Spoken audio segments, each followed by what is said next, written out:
Contrary to what Bob is worried about, we're going to have some fun here today. Geez, he was just here like 1990. It was like yesterday. Yeah. I thought maybe we'd start with a couple of questions sort of that let you get to know Bob a little bit. So they played one of the great Super Bowls of all time last month. Which of the teams did you like? Really? We're going to do sports questions? That's kind of what I thought. I don't even know who plays. That's right, you don't. Tomorrow's the Oscar broadcast. Who would you think is the best picture nominee? I have no idea. Because you don't watch a lot of movies. Right, yeah. That's Breaking Bad or Sopranos, which of those series did you like best? You're just not on my channel. Because you live, what I'm trying to convey is you live in Bob world. Right. What do you do? Tell them what you do now. I live in the scientific bubble. That's just about it. I mean, it's my work is my life. Whether I'm working or having fun, it's pretty much the same thing. So it's, I don't know, I pretty much do the same thing. Where you live and what you do, your business. I unfortunately live in Michigan. And you're glad to be in Arizona. Yeah, I would really like to be back here. But the business is United Nuclear Scientific. We sell and build lots of scientific equipment and supplies, supply it to schools, universities, the government, everybody. We also do contract work. We do R&D work, design, construct, prototype, gadgets, weird things for different companies. If they have a problem or something they're trying to solve, they'll come to me and just say, make this work. And, so we do. But the bulk of it is really just selling scientific equipment and supplies and trying to bring that back. Back when I was a kid, used to be able to go into a hobby store and buy chemicals and have a chemistry set. Now, if you see any glassware in somebody's house, you just think they're cooking up meth or something like that. So, we try to change the tide and bring back hands-on stuff into, the current generation. That's one of the stories told about you, right? That you had a meth lab, among others. Oh, yeah, that's true. Yeah, I forgot about that. Do you have any government contracts? We do government contracts. You see where that could go. People, he's working for the government, they're paying him off. He did his job, spread disinformation, now he's working for the government. You're not working for the government. No, I don't work for the government, but if there's contracts, I bid on it. And every faction of the government doesn't know what the other one's doing. It's a complete mess. I want to give them an idea. The question is raised, you're not a scientist. What kind of scientist are you? And I haven't been to your house in Michigan, but the last time I visited you, it was in New Mexico, and there was something built in the house, the building right behind your home. It was, as I recall, a 30-foot particle accelerator. Yeah. You built it. Yeah. What did you do with that? What do you do with your home particle accelerator that's 30 feet long? Well, at the time, I was working on an efficient way of storing hydrogen for, automotive use, so it can be used as a fuel. And some of the most efficient hydrides, materials that absorb hydrogen like a sponge absorbs water, were restricted because they were used in thermonuclear hydrogen bombs. And so you couldn't purchase these materials, but there was kind of a loophole in the law where you could make them. So I had to make a particle accelerator to make the material to use and run tests on. So that's what that was all about. You moved to Michigan in part because you thought that you were going to have some help from state government with the system, right? The hydrogen system. Yeah, kind of. I mean, a lot of things changed. I mean, we moved partly because of, family reasons out there and just to get a change from the Southwest, which I regret. And,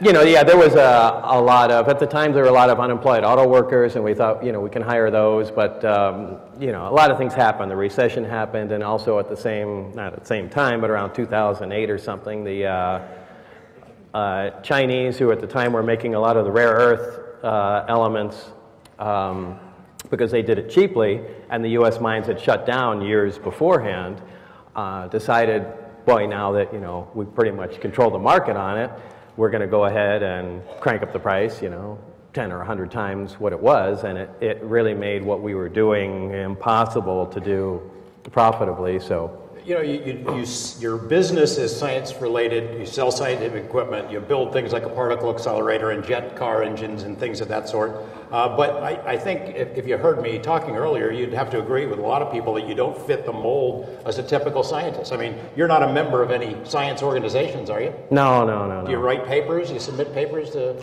I mean, not typically, not in the normal sense. I mean, when I first went to Los Alamos, what was really annoying to me was the typical pompous, self-righteous scientist, and they would come into town and interact with the ordinary people and, use terminology that was over their head just to get them to say, well, what do you mean by that? And their chest would puff up and, it'd boost their ego, and it really annoyed me.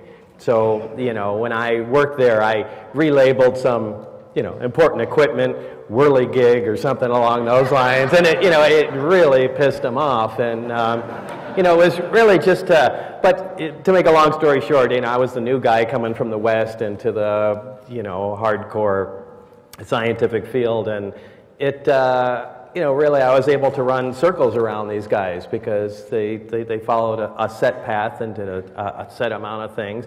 Their support teams were very limited and weren't engaged in them because they had no idea what was going on. They never took the time to, bring these guys in. But I don't know. I just looked at things from a different point of view, and I simplified things. So explaining technical matters on a simple level, and I do that a lot. And people say, "Well, boy, you don't talk like a scientist." Yeah, I'm trying to make everyone understand. But and it works. If you talk on a simple, basic level, everyone is going to understand what you're talking about. It's easy to talk over everybody's head, but all that does is make you look like an idiot. When I first met Bob, I remember going to his house, and there was a skull and crossbones flag flying over his house at the time. He had this giant jet car parked in the driveway. He had these videos that he shared with me that we used in one of those reports where it's a lot of machine guns. He had a lot of really interests, the kinds of interests that you don't associate with scientists. I mean, you heard my comparison to Edward Snowden. I hope I didn't make you uncomfortable, but I mean, it's sort of the same vein. There was a guy who had no academic credentials. He didn't make it through high school. He took online hacking classes. He worked as a security guard. The next time they hear from him, he becomes a computer expert for CIA and NSA. I mean, it sort of fits the mold. He doesn't fit the mold in the same sense that you don't. No, but he fits the new mold. He doesn't fit the old mold, just as what we're used to seeing. But you don't need a degree. No. They're looking for talent. I think they learned a long time ago that they were missing a lot of creative people and people that would think outside the box. And if you really want to move forward, that's where it is. Especially with computers. Oh yeah, no doubt. Yeah. Let's get to flying saucers. You got hired through EG&G to work for the U.S. Navy. Yes. Do you remember day one, first day out there? No, first day out where? First day out at the facility. How you well, the first day was going to, Area 51 proper and signing all the agreements and doing all that stuff. Signed agreements. What kind of agreements did you sign? It was really paperwork and going over, exactly what I was going to be doing, and it was a lot of security stuff. I mean, they were questioning, my family, where we had moved. It was, boring, nothing. They had investigated you. They'd been around talking to everybody you knew.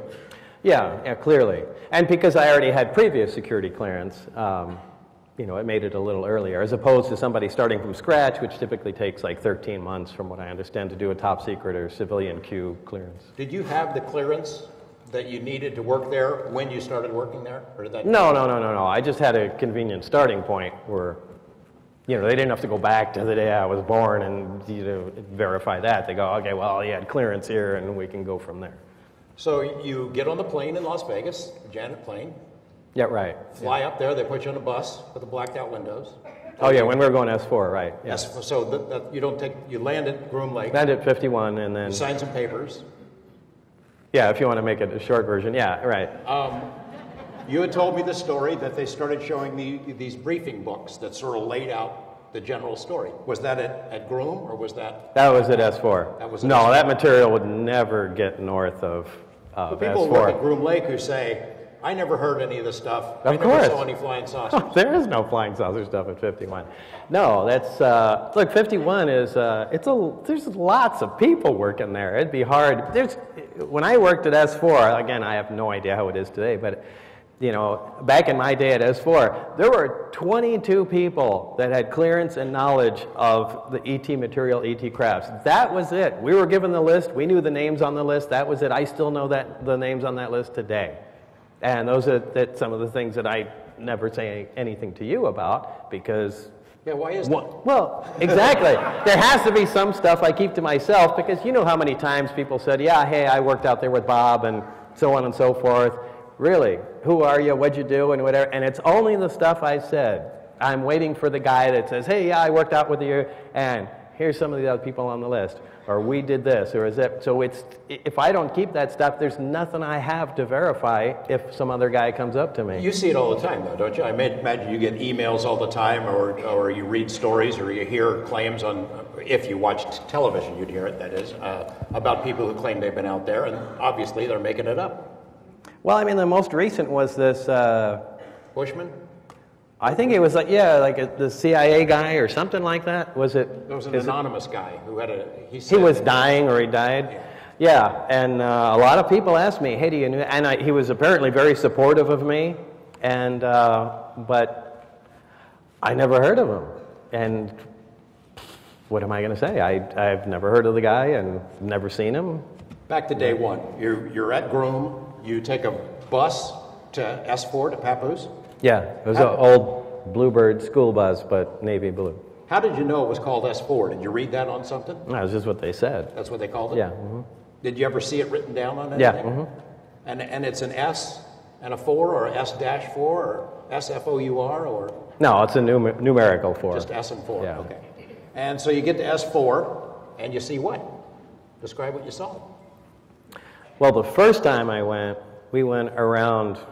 It's kind of hard to describe. There's you got a little mountain or rise, whatever, that ends. And the first time, I have to admit, I didn't notice it. We just drove around, and I thought it was just a flat part of the mountain. At the very end is an entrance, a flat wall with doors, and that's where we parked. We went in. And that's the first time I went into the facility at all. That's where I was taken to the medical facility. That's where I was given the briefings initially, and it wasn't until the second time that I was taken down there that we stopped in the middle because the side that I thought was flat was actually hangar doors that were, really cleverly blended into the side of the mountain. To look like desert. Yeah, great job. When you're inside, can you see all the hangar doors, or you can only see all 9 of them or whatever it is from outside? What do you mean when you're inside? If you were inside, looking at in one hangar, can you see all the way down, see all of them, see more? Or is they separated? Yeah, there's inside each hangar bay, there's, if there's the big door that goes to outside, inside on the sides, I guess I could use the whiteboard, there's, oh, what the hell. Okay. All right, this is going to be a tough one. Okay, so...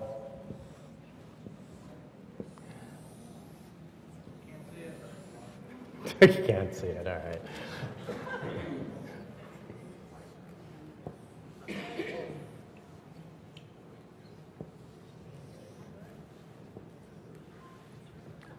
Is that making any sense? So there's the doors here where this is, Papoose Lake.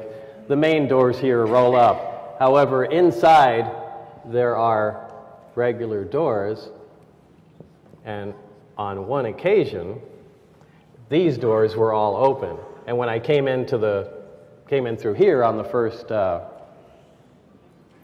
think it was the first time they showed me, well, there's the craft in here. These doors were all open, and you could see that there were different craft in each. So those are the doors I'm talking about. Let's talk about the whirly gigs, or whatever you want to call them. So talk about the first time you saw one of them. Was it the first time I saw one of them was the second time I came in. The last bay door was open. That was the sport model that was sitting in there. We pulled up, we stopped, instead of going around in the front normal entrance, we went in through, the big bay door. Before you had seen these posters you described that were on the walls. Yeah, the They're Here posters. Describe what the posters Yeah, they went through the trouble of actually making a picture of the sport model that was lifting, obviously off of Papoose Lake, because you can see the background there, and it just said "They're Here," and it was like a commercial poster. I mean, they looked like they were lithographed. I mean, they must have been printed on site. They wouldn't have done that out there. But obviously somebody's idea of a joke. Yeah, it was good to see that level of lightheartedness out there. First day you get a look at the sport model. What are you thinking to yourself? Oh my God! What are you thinking? No, it was alien flying saucer did not enter my mind. It was exactly the opposite. That this explains all the UFO sightings. That we have some field propulsion technology. It has to be in this shape or form, flying saucer type, and this is what people have been seeing for a long time, thinking that they're alien craft, and it made perfect sense to me. It's like, great, I'd really like to be part of this project, advanced propulsion. This is dynamite. So I was excited to be part of it. In fact, when we went by it, and I think I'd even mentioned to you, it had a little American flag stuck on it, and I dragged my hand across it, and it felt like cold, so I just assumed it was metal and got yelled at immediately. Don't keep your hands at your side, walk forward. All right. And you're thinking to yourself, oh man, I am part of the coolest inside joke in history, because we've got flying saucers that we'd made, and we're playing a joke on everybody. Or like, no, I wasn't really playing a joke. It was that this is cool technology, and by at any time we feel like we can probably just take over the world, America, and that was that attitude. So at what point do you realize we didn't make it? How did you learn that? Is that the briefing books?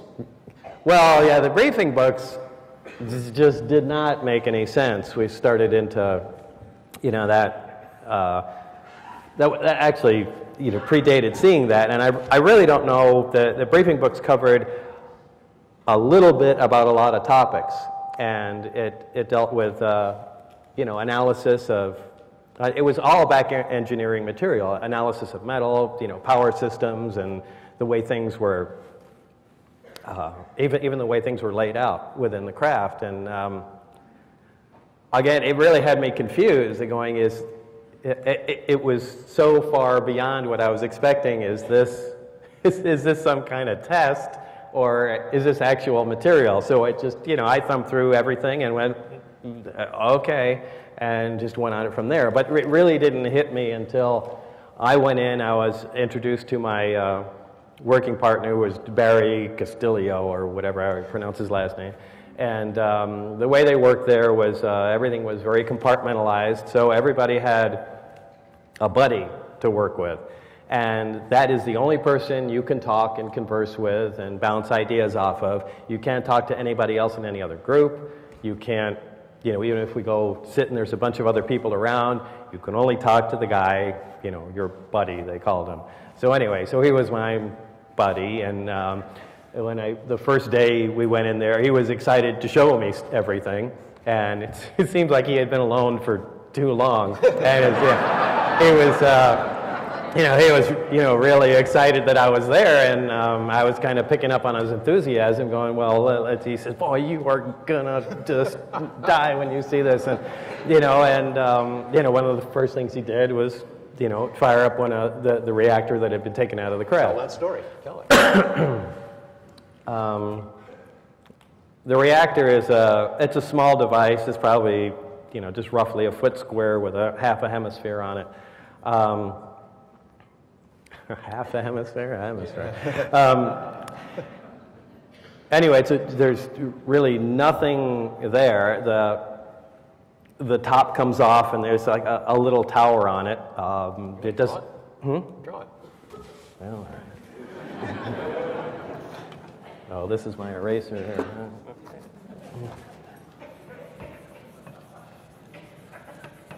Did you see the drawing in the back? No? Pretty tough. No? Oh, these guys can't. Can. That's not fair. You have to watch it on the screen.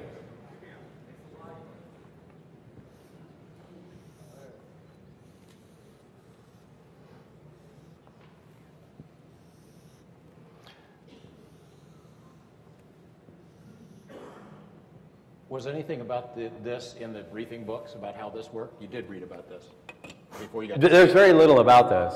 Okay. Essentially, you know, for size comparison, half a basketball on a plate. That was probably Not a whole lot of moving parts. Nothing really. no, nothing. I mean, it's just incredibly simple. There was nothing there that could do anything for. Yeah, and it was too small to hold any large power source or anything. So what did he show you? Anyway, the top came off, and he put the top on, and then he said, "Go ahead and grab the sphere." And as my hands approached it, I couldn't touch it, which was fantastic. And if you ever played with magnets, I'm sure everybody has. You take two like poles of a magnet, and you can kind of feel that balance. It was exactly like that, but it was my hands. They weren't magnetic. And he says, "You're feeling a artificially produced gravitational field." And that really floored me. And, you know, I began to run through in my mind, how can this be a joke or faked, or there's no way.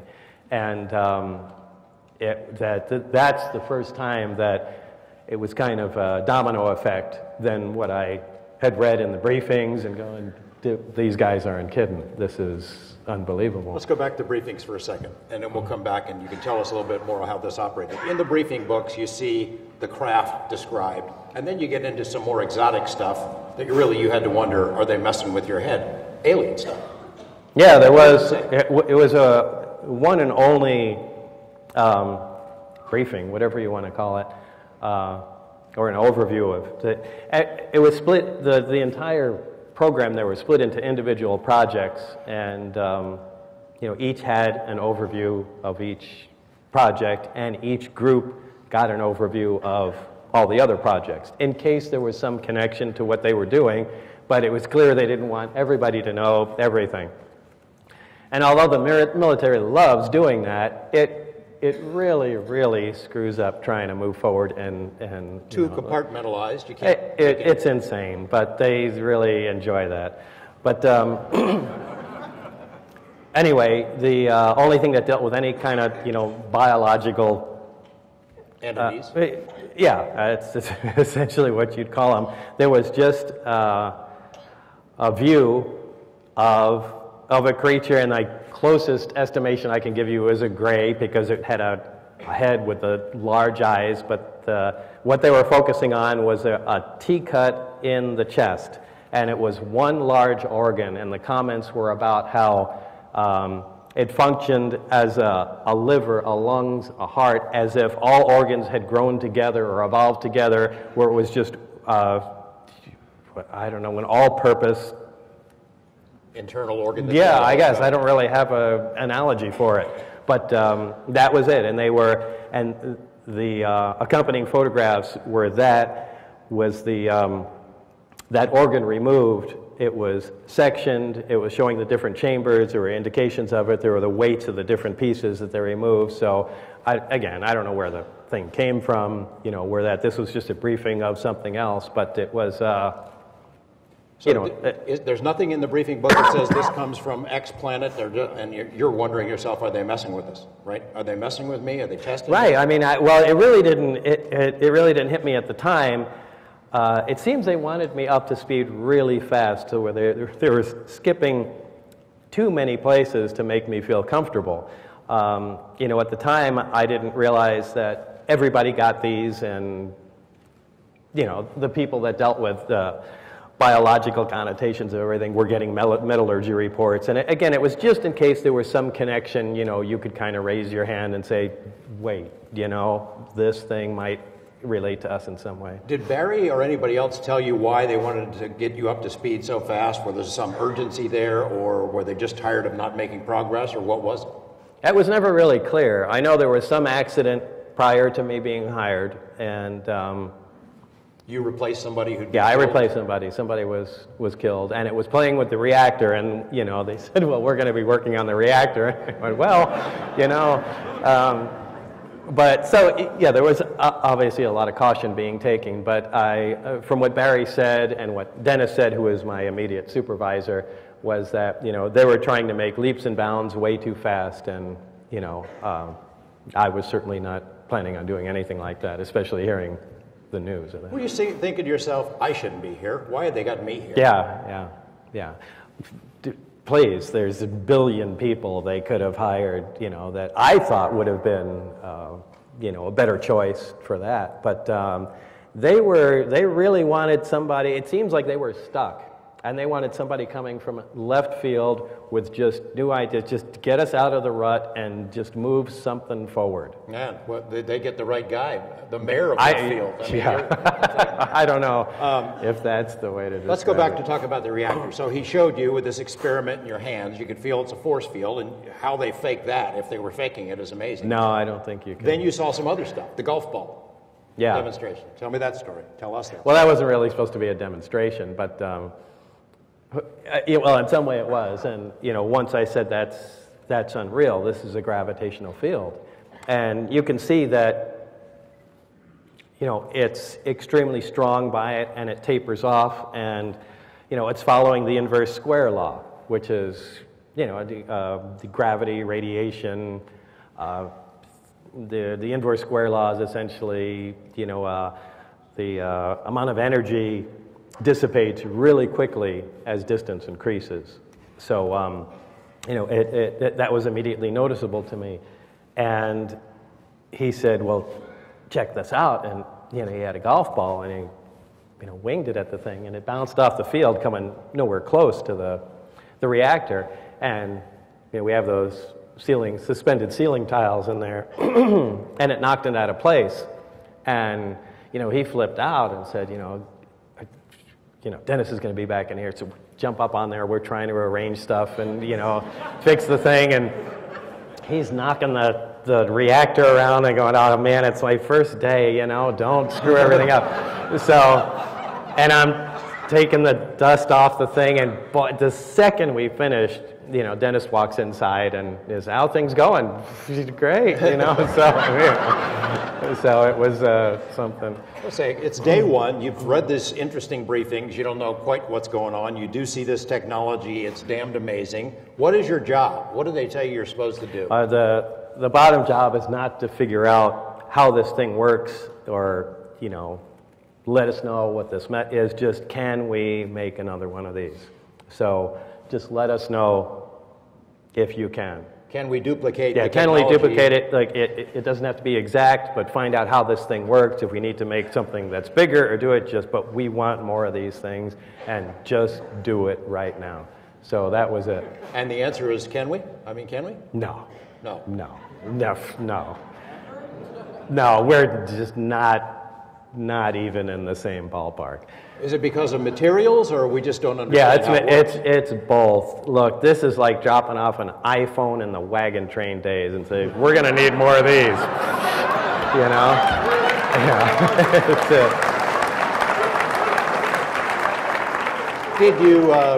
it. Did you ask anybody, hey, where do we get these? Where did these come from? No, I really, there was so much other stuff that was flooding my brain that was just amazing, and you know, I was so excited to be there. I didn't care where the thing came from. It's, you know, it was beginning to trickle into my mind. Boy, this is maybe what, you know, flying saucer crashed in South Africa or something, and we got it, and we're taking it apart. This is great. You eventually saw all of them, or you saw glimpses? Well, when I looked through the doors, I could see. As far as you could tell, they didn't look like they'd been in a crash. Right? Well, there's one. One. There's one. And I mentioned this to you a long time ago, and I never added this one thing, which I'll add now. There was one, like I said, that had been shot with a projectile, and I know for a fact it came out of the water. That's all I know. You know it for a fact because that's what you were told? Yeah, that it came out of the So it had a water. great big projectile, like a howitzer shell or something right there? I know, it was about, it's hard to judge from distances, you know, like from here to the exit sign, how big is that? But I'm guessing it was, maybe a 9-inch diameter hole. The sport model, no dents, no scrapes. No, it looked like it came right out of the showroom. And it looked like the Billy Meyer beam ship. Yeah, from the pictures I've seen of the Billy Meyer one, which, you know, it looked fake to me, but no, there it is. I'm sure the Billy Meyer people are happy about that, but I mean, you know, there's a lot of people don't take that case seriously, and it's either the most amazing coincidence on the face of the earth, or something really did happen to that guy, Billy Meyer. So the sport model, you called it. You had names for all of them. Yeah. Give me some other names. Well, there's one that looked like the top hat, and one was obviously a Jello mold, and but they were just silly names because we were talking about him, and they're talking about Bird 6, and I'm like, what's that? Is that the Jello looking thing? So I gave them my names, and they stuck with them like they did at Los Alamos. So the sport model, you got to know that one pretty well, though. You got to see. Yeah, it's the only one I can say hands-on, I touched, I walked in, that I can say. For all the other ones could have been holographic projections to fool me, but this is the only one I know is real. Before we talk about the test, one other thing about the reactor, and I want you to use this example to sort of explain how it worked. You had told me a story about a candle and flame that was basically frozen. Tell me that story and why it gives us an indication of how this thing operated, what power it had. Well, when we had, after the golf ball incident, there was the benches we had set up. The reactor was not the only thing in the craft. The reactor sits in the center. On the level underneath, there are, I should say the reactor, surrounded by the reactor, there are 3 gravity amplifiers, as they were called. Directly under those, there are emitters, which are, probably like 55-gallon drums. There are 3 of them. They hang directly under the emitters, and apparently the way the device works, is the reactor supplies the base gravitational wave and power to the amplifiers, which channel it down to the emitters, which propel the craft. So, in addition to the reactor that was out of the craft, one of the emitters was also on the bench. Now, I don't know which craft this came out of. It was not out of the sport model, but they had the reactor operating and the emitter, and Barry had taken a candle and put it about, I'd say about 2 feet from the end of the emitter and lit the candle. And he fired up the reactor, and he said, go check out the candle. And the flame was there, but it wasn't moving. It was like a picture of it. It was just frozen. And now that makes you think of a lot of things. Well, boy, we know gravity and time are interrelated, and one is essentially the other. And fine, if it stopped or slowed time down there, how are photons still being emitted so we can see the light? It should just go black. There are a lot of things made absolutely no sense whatsoever with the science we're familiar with. But these were just things he was showing me as a demonstration that properties and what it's doing that are just so far beyond what we even know what's going on. And this had nothing to do with the work. I mean, we're just supposed to make another one of these things somehow. So, So help us understand what this technology means, how advanced it is. It becomes obvious at some point it's from somewhere else. We didn't make it because we're taking it apart to figure out how it works. Look, a machine that makes gravity is the most important thing that mankind could probably create. Look, we have electromagnets that make magnetic fields. We can make electric fields, with Van de Graaff generators and, God knows what else. But, to make a gravitational field is like the last piece of a missing pie. Because when you can, right now the only thing that makes gravity, as far as we know, is mass. You just need a bunch of stuff, and it's a property of mass that it just magically pulls in things. We observe gravity, we see what it does, but we really don't know what it is. We can throw some equations together and say, well, it works like this, but we really don't know what's behind it. But if you can make a machine that on demand makes gravity, all the stuff we write science fiction about stops becoming science fiction that afternoon. Then force fields become a reality. You can shift time. I mean, everything becomes possible. It's the most important thing, and here is an operating machine sitting in front of us that makes gravity. And do we really want to be able to make one of those things? I mean, you could make impenetrable fields. You can have propulsion that is mind-boggling as the crafts operate. It would be the ultimate weapon. Well, not just the ultimate weapon, but it would really be the ultimate thing. It would catapult mankind forward. And what really sucks is the military is in control of this. I should,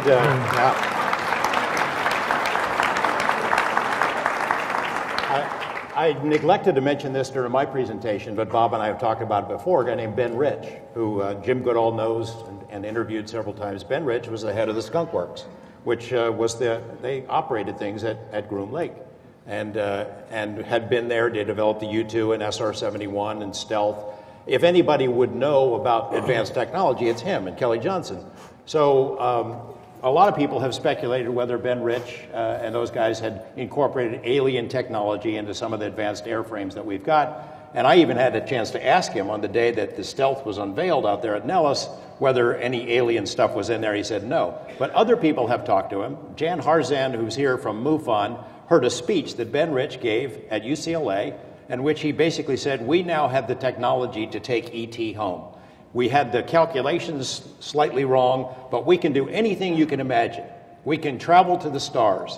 But, he said, the technology is locked up in black budgets and black programs and will never see the light of day.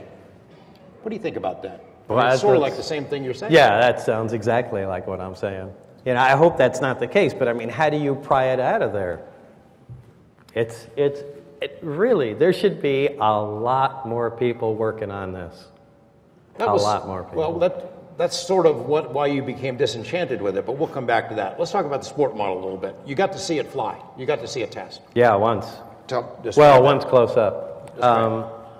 Barry and I were in the lab. We were working. Dennis came in and he said, there's a test flight going on. Bob, why don't you come out here? Barry, you can tag along too. And that's when we came in, you know, side door into the hangar. The craft was already out onto the dry lake bed in front of, or the lake bed proper, but it was out in front of the door. And probably about 2 minutes after I got there, the craft just began to silently lift off the ground.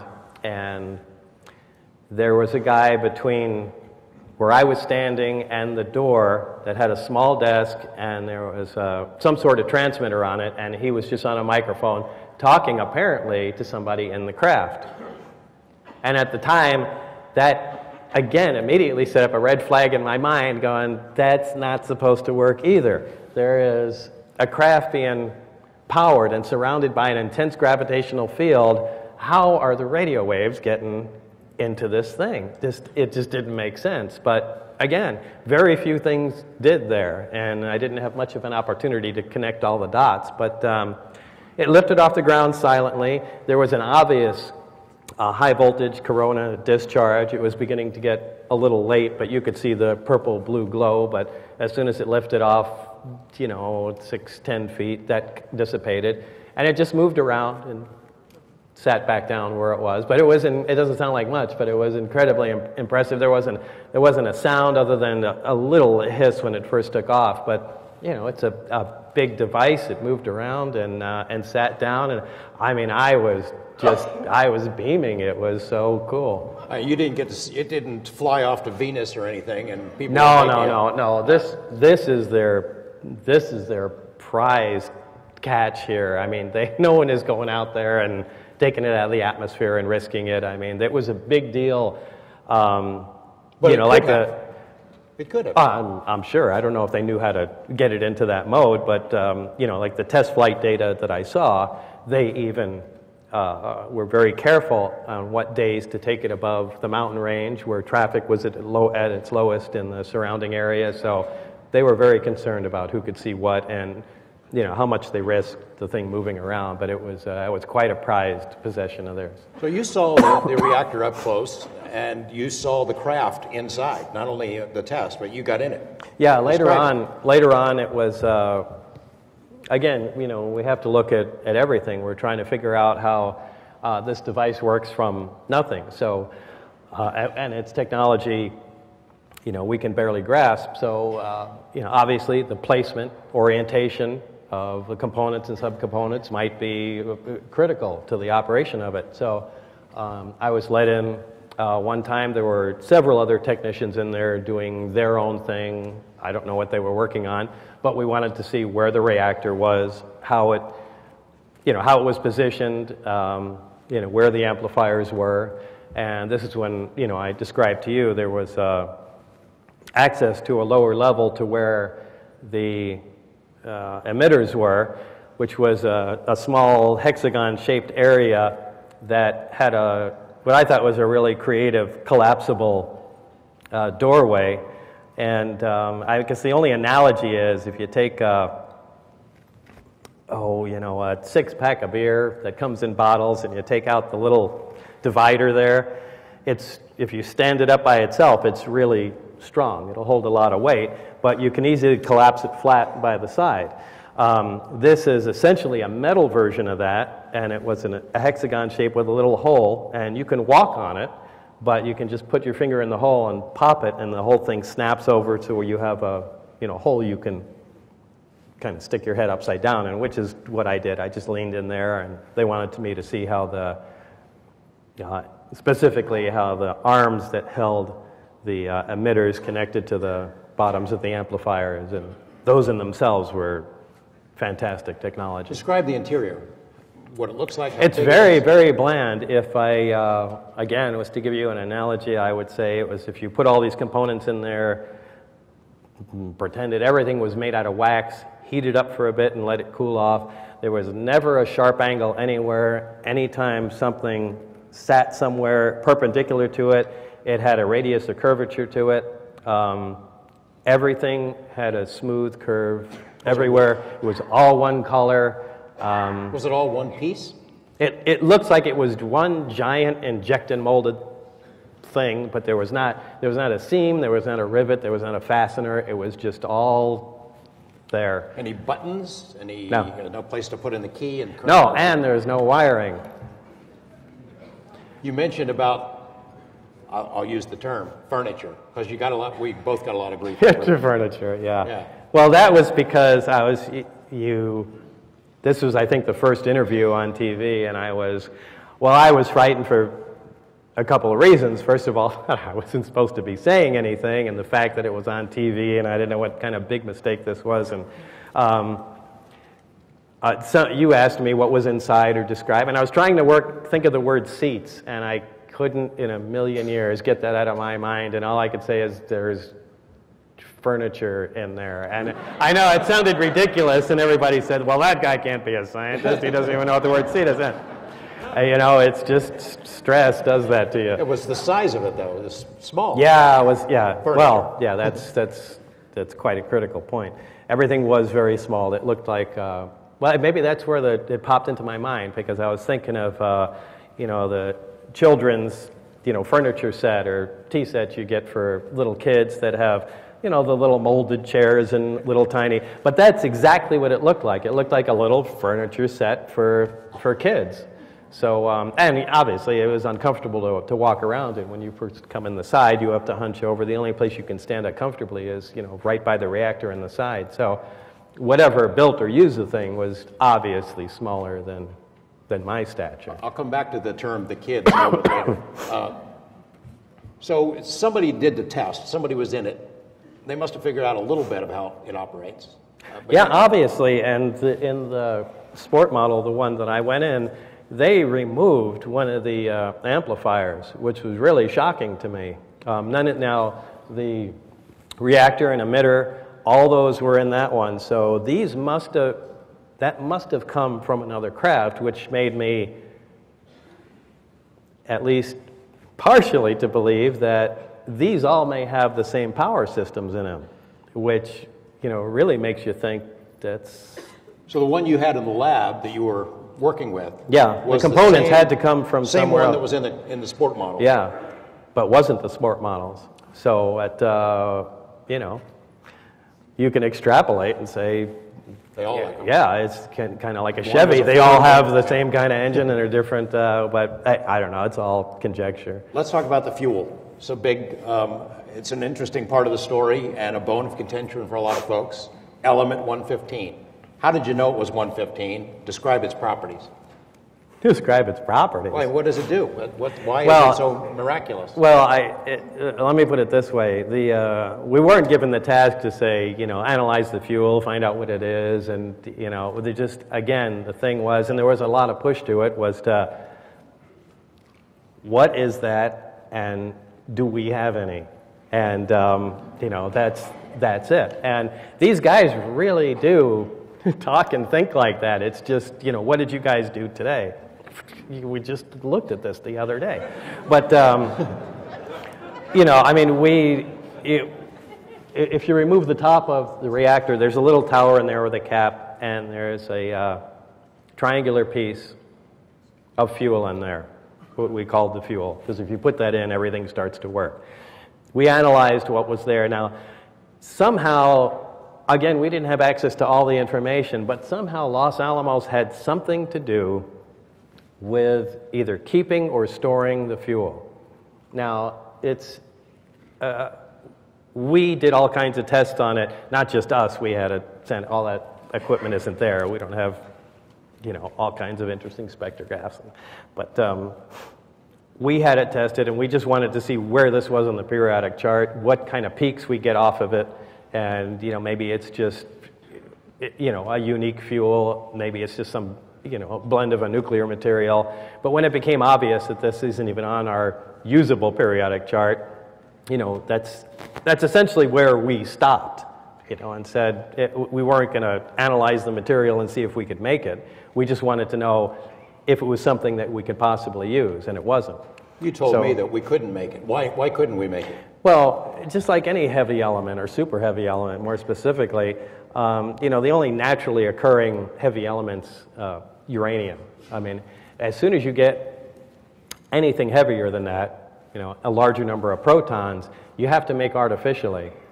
And that's a difficult job, because you either, like to make plutonium, which our country loves, you have to take other materials, put them in a reactor, let it run for a couple of years, and then you can, in the case of plutonium, you can chemically separate out, the small quantity of that. Now, even heavier elements, there's more difficulty obtaining. Extremely heavy ones, like 110, you have to make that on an atom-by-atom basis, an accelerator, where you're, accelerating single atoms or beams of other atoms, near the speed of light, smacking them together, and it doesn't make a usable quantity. You may get the interaction you want, and it flies off and hits a detector, at a fraction of the speed of light, and you go, that was 115. And, that's when they say, we synthesize 115, that's what it is. It's not like a cup pops out and we've got some, It's just, a particle comes flying out, and we go, well, at these angles, at this magnetic moment, at that speed, it will be 115. And if you get a peak at that, boom, it comes off, it's a little display on a thing, and right, we made 115. But, to actually make usable quantities, forget it, it would take, the entire resources of a country forever, to get a gram or so. How much was up there? Well, they say there was 500 pounds of the material. Now, was that recovered in a craft? Was that separate? They certainly didn't synthesize it, but, where it came from, I have no idea. But again, Los Alamos had something to do with it, because they renamed it LA 1000. I know there are shipments back and forth there, but I think it had to be, from what I understand, it had to, if you assume a cylinder of this material, it has to be machined into a cone, and that cone sliced, it has to be stacked first, like a bunch of quarters stacked on top of one another, then machined into a cone, and then sliced to be usable in the reactor. Now, all of that had to do with the metallurgical guys, and we weren't even allowed to know why, but I knew that was necessary for whatever it's worth. Reactor doesn't work without 115. Did you ever do an experiment to try some other kind of fuel? No. Okay. I mean, quite honestly, we really didn't know what was going on there. I mean, we had a basic idea of, at least we thought. Again, we just had to report to what was going on, so it's not like you can ever say, you know, we really don't know. We've been working on this 2 weeks. You better come up with something. So it's, you know, look, we think it's an accelerator, and you know, we've identified that that's, you know, 114, 115, 160. It looks like it's 115. It's an element, and you have to explain this stuff to guys that absolutely have minimal scientific background, and just try that when you're dealing with stuff that's not even, you know, from the earth. So how does it work? I mean, how does it work? What you learn, you get a piece of it, a triangle. It's in, and how does it function? Really, you just put the. I wish I had that model that. It's in my car. Show me. Is it really? Okay. You just put the fuel in there. There's a little cap that sits on top. And then as soon as you put, yet nothing happens, but as soon as you put the lid on, it turns on. There's no on switch. Yeah, it's just, it's like it attains resonance or something. It just is on. Which makes you wonder, how does it work in the craft? Because no one's taken the lid off, because in the craft, it sits on the ground and there's a conduit that sits over it and goes to the top of the craft. So, but it's not clear how anything works in the craft. And it generates gravity. Oh yeah, yeah. It generates its own artificial gravitational field, and that lifts the craft off the ground. We've had conversations in private about how this accounts for some UFO cases. I mean, it in effect achieves invisibility in a sense. You can be standing right next to it. Oh yeah, absolutely, yeah. Because light, it will bend it around there, and sorry, I didn't leave that. I left out that pretty important observation. When the craft was up, I mean, you could walk underneath and look straight up, and you can't see the craft until you step to the side, and it becomes visible again. It's quite amazing, you know. So it bends light, just like you know, you could see on a hot roadway in the summertime how heat would affect that coming off of you know. But here you're in a much more controlled situation, and the shape of the gravitational field, the artificial field around the craft, if you look at that and then we're able to stand at different vantage points, you can just look around it. Now, this isn't something new. We know this from, you know, looking at faraway stars. They call it gravitational lensing, where a star might be over here, but because we're looking around another star, it bends light, and, you know, but here again, here is an artificial source, a machine that does this, and that's everything. But yeah, like I said, all the science fiction things become reality. There's your invisibility cloak, there's your, you know, impenetrable force field, here's your field propulsion system, and, you know, here's you're even beginning to tamper with, you know, potential time travel. It occurs to you, hey, this could work not only in space but underwater. Maybe that's why the Navy's interested in running the program. I mean, it's odd, isn't it, that it's the U.S. Navy running the program out there? You know, that never occurred to me. No, I swear to this, I never even thought about that thing operating underwater. It would work just fine, though, wouldn't it? I guess. I don't know. I mean, yeah, I don't understand why it wouldn't, but it'd be interesting to see what the water does. You had said, I remember, I could barely get my pointy little head around it when we were first talking about this, but that if somebody had one of these and were out in space and wanted to come to Earth, in essence, they're not propelling themselves toward Earth. It works differently, right? Yeah. In fact, the two modes that the craft operated on are, they labeled Delta and Omicron configuration. Delta meaning using all three amplifiers, and Omicron obviously meaning just one. And the way the craft would work is, let me get rid of my reactor here. Now I'm going to draw a really bad flying saucer here.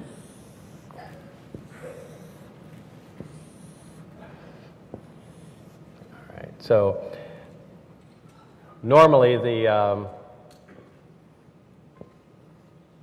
you would have the three amplifiers hanging, or the three emitters hanging down in Omicron mode. A single one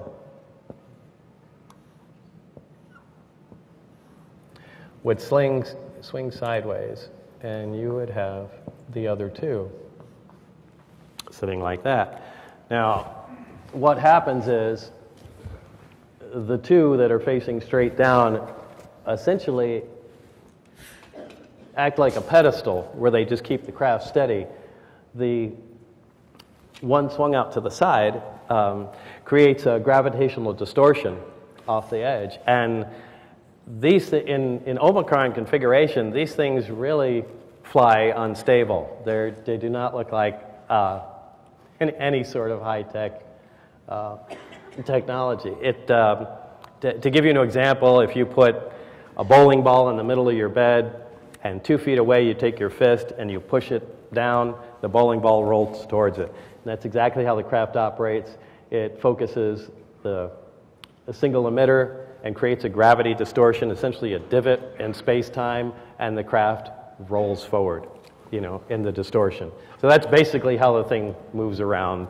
So, and this is opposed to our conventional propulsion, whether you're using, a jet, a rocket, a propeller. We always take something and accelerate it out the back using the action-reaction principle and, push forward. And these guys are doing it exactly opposite. They're creating a distortion in front and sucking towards it. When element 115, of course, when you're talking about this stuff, it did not exist. We're still years away from it. But you had told me in that first interview, look, we believed that there was an island of stability somewhere, 115, 116, somewhere in there, and maybe someday we'll be able to make it. It didn't exist then, but they've made it since. Tiny little piece, as you said. When that news comes out, some people said, aha, Bob was right. Others people say, aha, Bob was wrong, because this isn't 115 at all. It doesn't behave anything like what you said. There's not 500 pounds of it, that's for sure. So, there's not 500 pounds of it. I mean, like they had up there. We couldn't make 500 pounds of it. No, obviously not. And, well, look, you're talking about physical quantities and also, atom quantities from fabricating it. But, the island of stability isn't something that we came up with. I mean, that's been theorized since probably the 50s, that it just looks like in the, physical makeup or just the geometric stacking, I guess, of protons and neutrons. It's certain combinations, they're stable, and other combinations, they're not. Well, it looked like further up in the periodic chart, boy, if we have ever had anything with 115 protons or something in that range, it looks like that might become stable. And, that was actually in our minds when we were trying to identify it. I said, boy, this thing is off the charts. Are we looking at the island of stability? And I'm beginning to get lost here. Well, I was asking where are we going with this? The 114 that was synthesized. Oh, yeah, so the 115. Again, I think what did they whack together? Calcium and I don't know, bismuth or something like that. But they did a unique collision and accelerators, and they made a few atoms of it, and they went, this is 115, and it decayed. Now, obviously, this is a stable material, but a different isotope. Yeah, it's like I said. There's we have hydrogen that's 1 on the periodic chart, just like 115 is 115. It has 1 proton. 115 has 115 protons. Well, there's hydrogen, which is protium, which we're all familiar with, hydrogen gas. It's flammable, it's stable, it doesn't, decay. But there's, 2 other isotopes of hydrogen. There's still hydrogen, there's still element 1, and, one we call deuterium has 2 protons. It's also stable, but it's different, it's heavier. And there's another one called tritium, which is radioactive, and it decays about half-life about 12 and a half years. Again, they're different isotopes. They have different numbers of neutrons. They have the same amount of protons, so it's the same thing. No doubt 115 has, God knows how many isotopes. We know at least 1 is stable. There's probably, several that are unstable. And, again, if they keep playing around with it, and I don't see why they wouldn't, I'm sure they're going to find a stable isotope. And the whole idea of anti-gravity propulsion we've heard it from scientists. That guy, Lazar, doesn't know what he's talking about. That's impossible. It violates this. It violates that. And you've heard that. You've dealt with it. I mean, yeah, I was one of the guys that say it violates this and you would have said that before, yeah. And you would have said things about UFO people. This can't be. I mean, you were pretty dismissive about right, which is the way I shouldn't be, and I give a lot of people, crap about that too, because, look, if you're gonna work in a scientific field, you're gonna be a scientist, and in any capacity, the most important thing is to keep an open mind, because, look, back in time, they said, 30 miles an hour is the fastest a human body can possibly take, and that was written as a scientific fact. I mean, that's what scientists believed then, and they all agreed on it. And, how many other things are we, they said, this is the way it is. You cannot do that. You have to keep an open mind. Look, flying saucers, I used to laugh at John Lear and have a good time of it. I still do, but that's a different story. But, I have to give him credit. He was talking about, they have flying saucers up at Area 51. Really, John? I just be an adult now. But, there's a lot. And as far as the technology, yeah, it violates a lot of what we know, which concerns me, because some of the things we know are laws. And the reason we call them laws and not theories is because they've been verified time and time again, with experimental proof, and, that's supposed to be cast in stone. So you don't want to see anything that violates the law.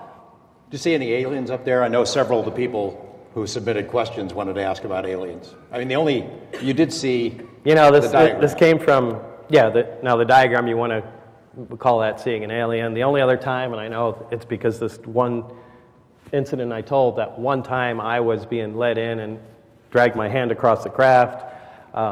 We went in that door, there's a corridor to the right, and you immediately turn to go to the labs. Well, as you turn to the right, there's a door, and it has a small, window on it that has the little wires running through it. I peeked in there as we turned the corner, and that's when I saw, I've told you this before, there were two guys there and a little tiny thing that they were looking down at. And I just walked by, told to keep my eyes forward, and, I think I told Gene that and a couple other people, and I said, well, you probably saw, well, not that Gene said that, but, well, you probably saw an alien or whatever. I don't think that was the case. I think even to this day, I think they had a little doll or something because they were trying to find out, whatever size creature would fit in the craft, and, they were. You recognize the term the kids? Did you ever hear the term the kids? Yeah. And that's referring to? The creatures that ran the craft. So they called them the kids wherever these craft came from. But you never got an answer how we got them? Or no, that was just incidental talking that, had nothing to do with me. You've heard all the stuff over the years. Of those who don't believe your story, they believe you're either making it up or it's disinformation, that you're working for them out there that's spreading the story. So you're making it up? No, sorry. Could you make it up? No, really? No, I'm sorry. That's way too much for me to handle. No, really, I don't. And I know, look, a lot of people are into, UFO stuff, and I just kind of exploded onto the scene and said, hey, I don't follow UFOs, I don't follow reports, I don't know who's researching what, I don't know the names of people involved, and but on the other hand, I know people make their living doing this sort of thing. And, if I just pop in one day and say, hey, this happened to me, I did this and this and this, but, I'm out, I'm not part of this, I can understand how that can interfere with their, income stream or their belief system or whatever, and they need to attack me, but look, what I said happened, absolutely happened, period. That's it. Thank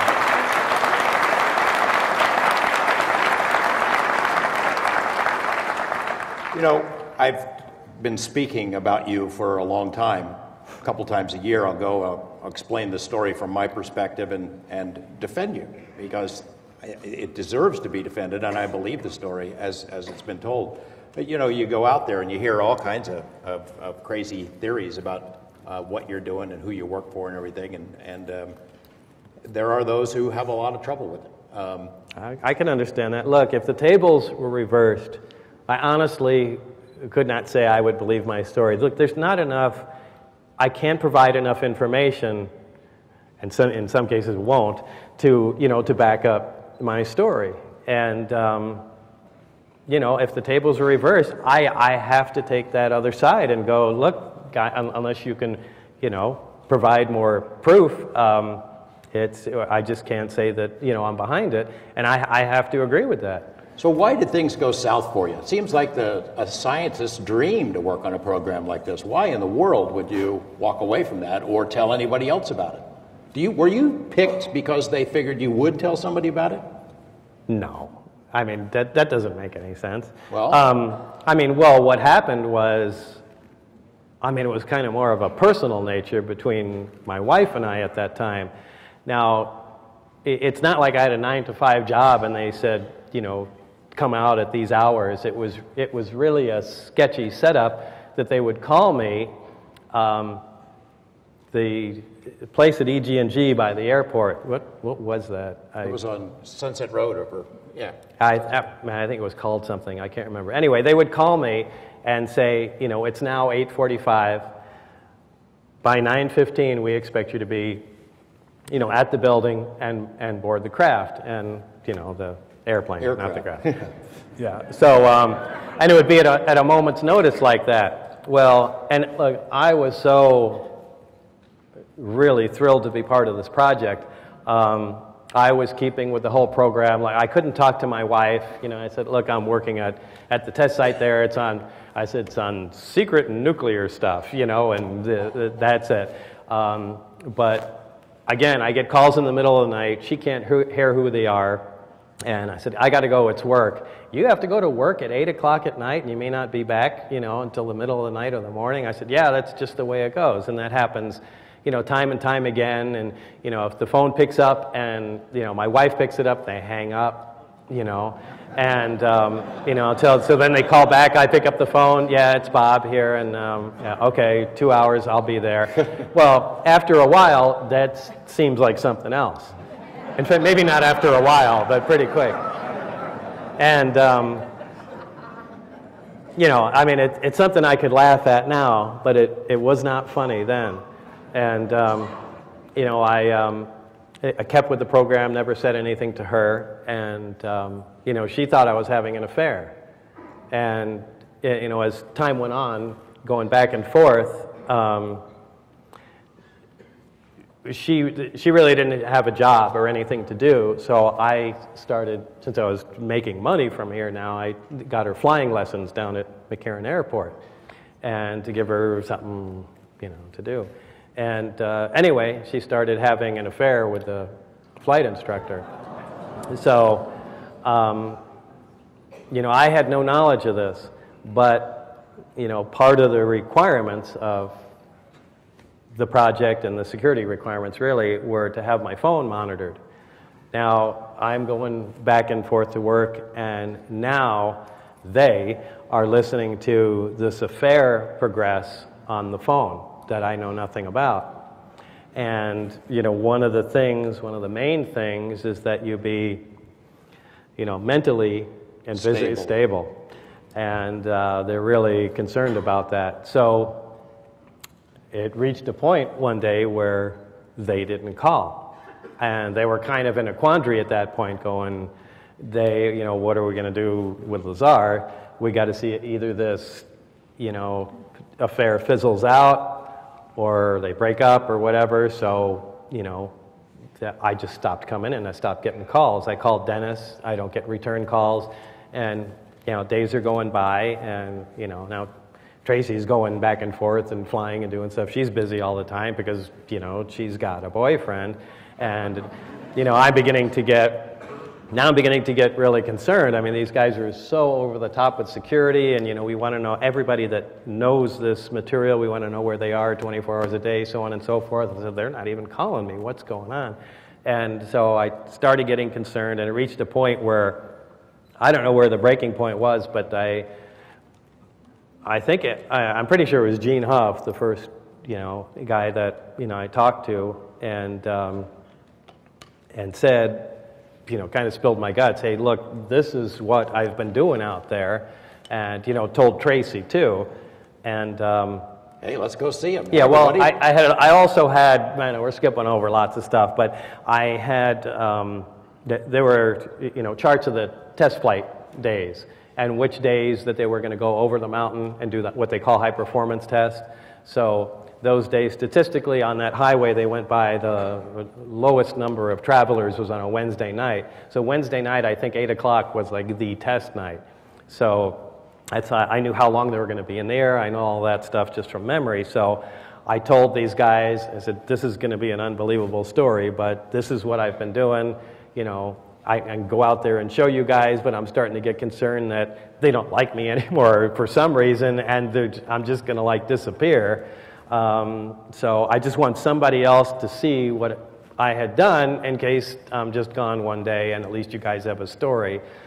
So we go out there, take everybody, and well, you know the story. We go out. It's 8 o'clock. Everything happens like I said, and you know it lands. And then you know now it finally hits Tracy. Oh my God, he wasn't having an affair, and so you know she breaks off the affair. You know, and it is just a giant mess. It's embarrassing to bring this stuff up, but I mean, it is the human side of this story that people, but the other human side, as I alluded to it in my talk, is that there's stuff that happened to you in that period after they caught you. The third time they went out, they got caught.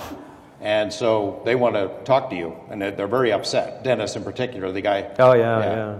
So they want to talk to you, and then a whole series of really bad things start happening. Share with us a little bit about what that period was like, because it's hard to convey it, and that it was really going on, but it was real. Yeah, it was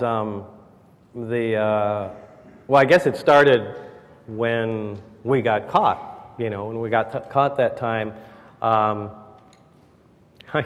can't quite remember which time that happened, but you know, we had gone out again with the test flight data 2 times. And been there on Wednesday nights, and Gene Huff, and we had an ever-increasing amount of people that we began to trust to go out there, and which was getting really ridiculous. I think we even brought a motor home out there, and we're parked out on the road because nothing. No, you know, once you start getting away with something, you get a little cocky and thinking, boy, they can't see us. And so we're out there, and you know, Gene and I kind of joke around sometimes and say stupid stuff, you know, pretending that someone's out there listening.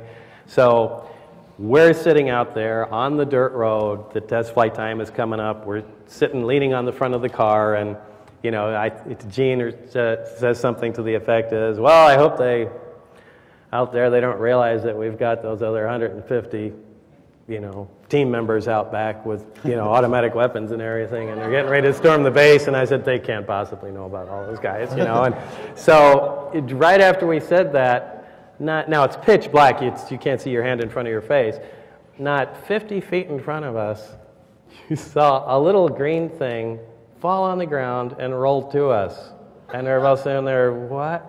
And as it turned out, there were a whole bunch of guys standing there in the dark watching us through night vision scopes, and after I said that, a guy dropped one and it rolled over to us. So they turn on, you know, turn on the lights, okay, everybody come with us, and you know, that...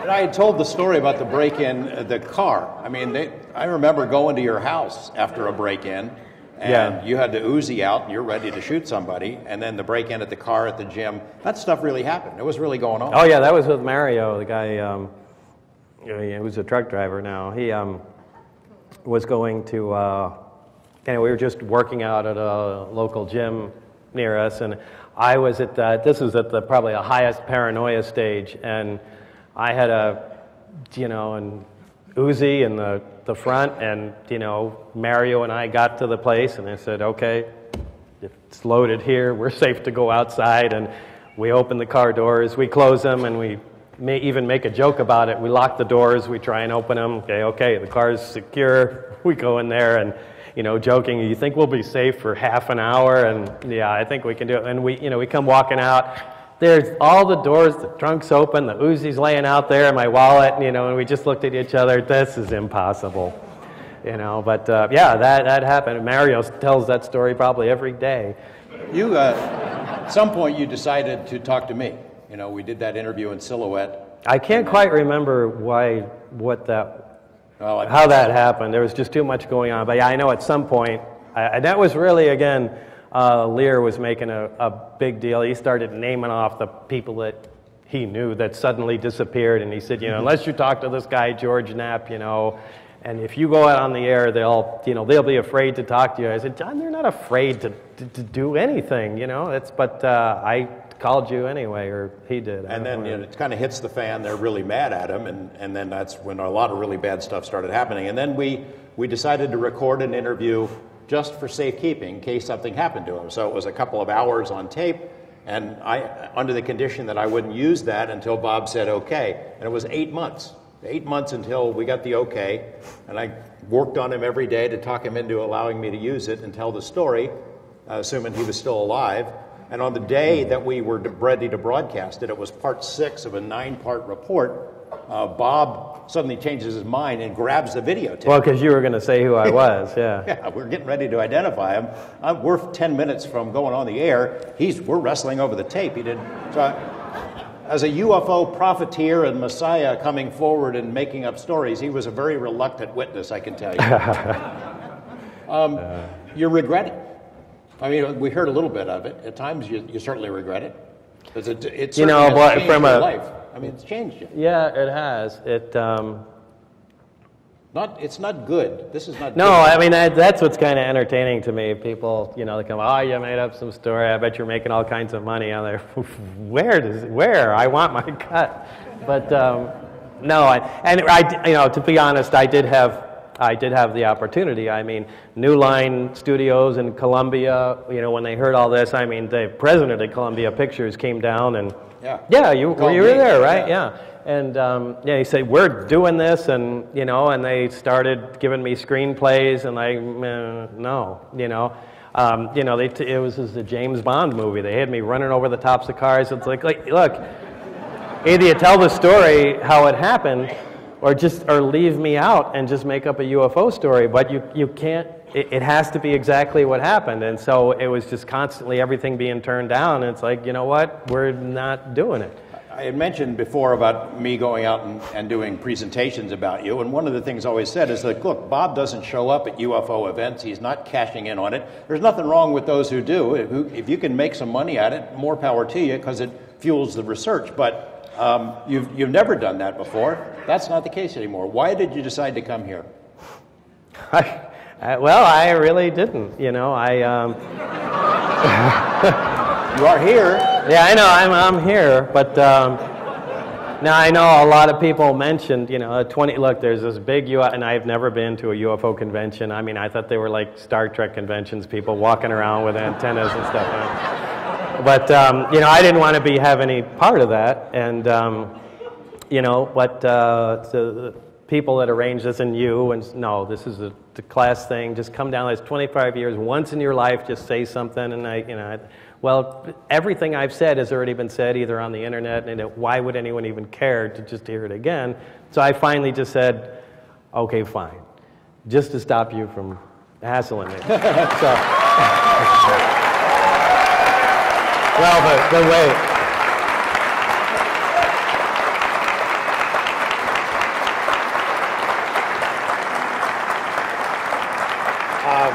But it really didn't end there, and that was just a moment of weakness. And then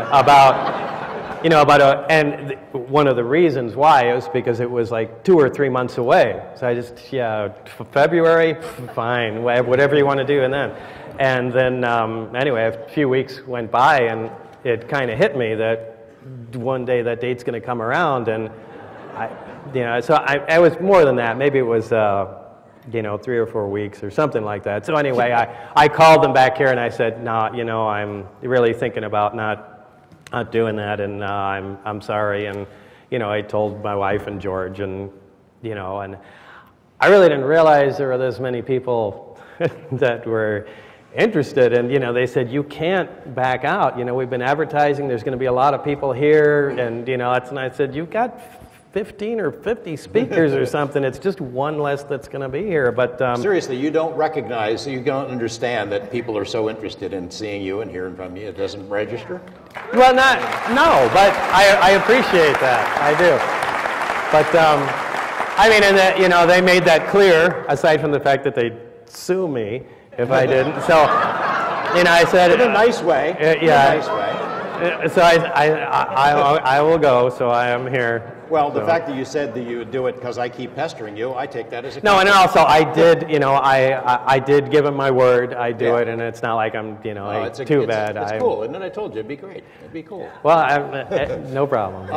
When you look at, you heard the presentation about how far this story has traveled, how many industries and businesses it has launched. The extraterrestrial highway, that's from you. The Las Vegas 51's baseball team. Yeah, people jumped capitalizing on it really, really quickly. It's amazing, isn't it? I mean, when you see Area 51 mentioned in movies, in some Tom Hanks movie, or Independence Day or something, it's overwhelming. Yeah, I guess it's it's hard for me to grasp. It's almost I don't know how to describe it. So the experience here so far has been pretty good for you. Might you do it again, or might you open up a little bit, or? There's nothing else. That's the whole story, But you just told me you got a list of names that you haven't given me yet. So. No, I mean, look, believe me, I could really make it easy to verify a bunch of things, and I do not want to do that at all. I really would prefer people don't buy the story, because it makes, my day-to-day life has nothing to do with UFOs, and being the UFO guy is a big problem. It's hard to get contracts and be, taken seriously, and I don't want, the last thing I want is, a movie coming out or something like that. It would be a catastrophe. Well, it'd be a great movie if they made it right. Well, I don't know. It was amazing. A couple years ago, there's the story about this Russian spy that was killed by use of polonium. And so they called me right away. National Network people want to do a story. Let's see, where can we get polonium? And they find online, here's a guy who sells it. It's Bob Lazar. Yeah, right. Yeah, they were at the house the first day.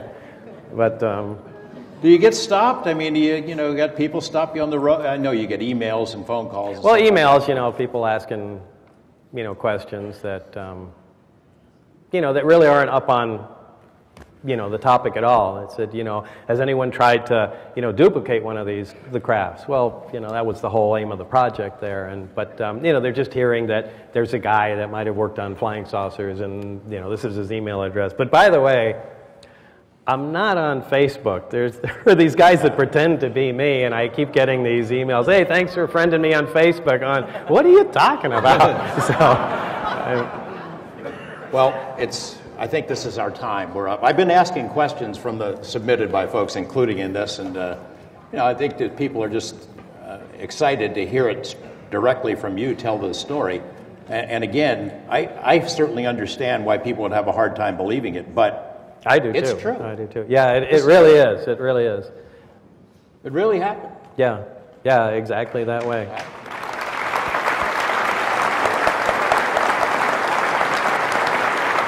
Thank you. I want to thank you all for coming. Hope you enjoyed the conversation with Bob, and maybe I can pester him into doing this again sometime. I don't know. Thank you very much. Thank you.